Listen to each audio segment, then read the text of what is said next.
I told you dang Googlers to get off my Facebook page and stop sharing your SERPs! My oh my Cleaters, you are worked up. But don't worry, in part 2 of this episode of What's the Difference, we'll be going over the pros and cons of Google and its ability to help market your business. Hello, my name is Alex, and thank you for checking in to the Fun in Funnels podcast. Hello and welcome to the Wildish Network, where we like to mix entertainment with a little bit of information and just a dash of education. Make sure you subscribe to this channel so you don't miss any future Fun and Funnel episodes, and like this video even if you didn't like it. In part 1, we did discuss the pros and cons of Facebook as a marketing service for your business. In this episode, part 2, we will be continuing the conversation and focus on Google and the ability it makes available for small to medium business owners to utilize for their marketing needs. Let's start with the pros and cons of the search engine behemoth. Pro number 1, Google has a lockdown on where people go when they want to find out more about something. Rest in peace, encyclopedia salesmen. When trying to find out an answer to a problem, everyone and their moms are using Google. Most voice search services utilize Google search engine results page to determine what content it will read and repeat. And when someone is doing research, they're most likely going to start with a Google search. Whether it be through paid advertising or strategic search engine optimization to procure organic results, Google is the first place that North Americans visit to begin or end their customer journey. And that means you want your business to be available no matter what they're looking for.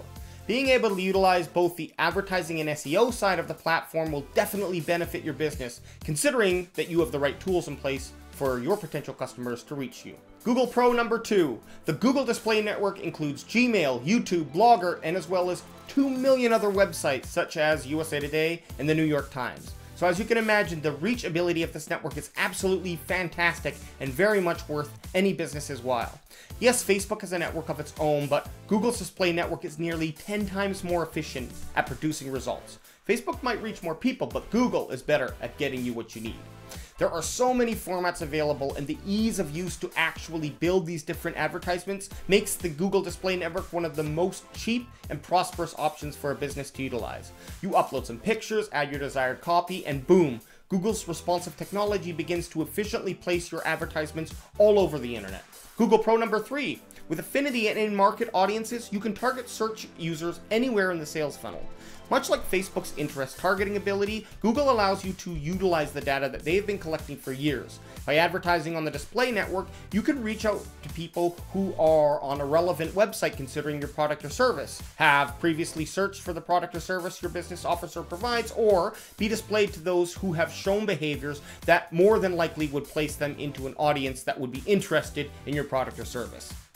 Now, this ability is not necessarily exclusive to Google, but because of the size of their data pool, I'm imagining 3 Atlantics and maybe a Pacific or 2, I personally feel confident when I utilize Google's AI marketing features. But look, it's not all roses with Google. There are some negatives to consider too. Con number 1, search engine optimization is almost as complicated to implement as it is to understand. And even if you do understand what it is that you need to do, you might not really know how to get it done.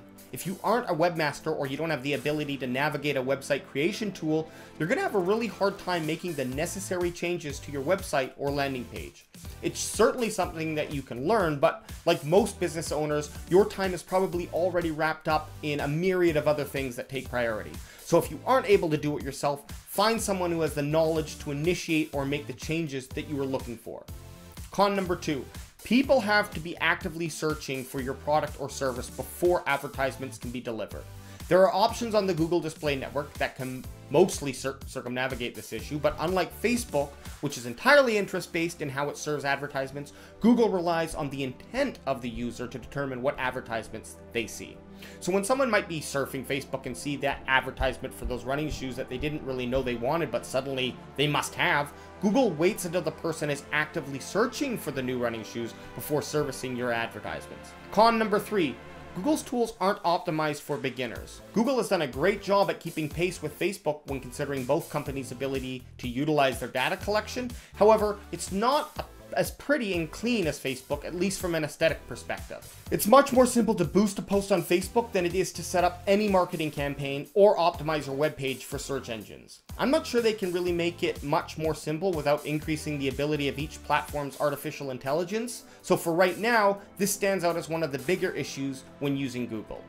Thanks for watching part 2 of this episode of Fun and Funnels. I really hope that you enjoyed it. And don't forget to subscribe to this channel and like the video if you liked it. If you have any comments or more questions, or maybe have a suggestion of something that you'd like me to cover in a future Fun and Funnels podcast, there's only one place to leave that, so please do that in the comment section below. Thank you so much, and check out the rest of the Wildish Network for more entertainment, informational, and educational content. I'm a statue boy. Turned into a statue. Statue boy.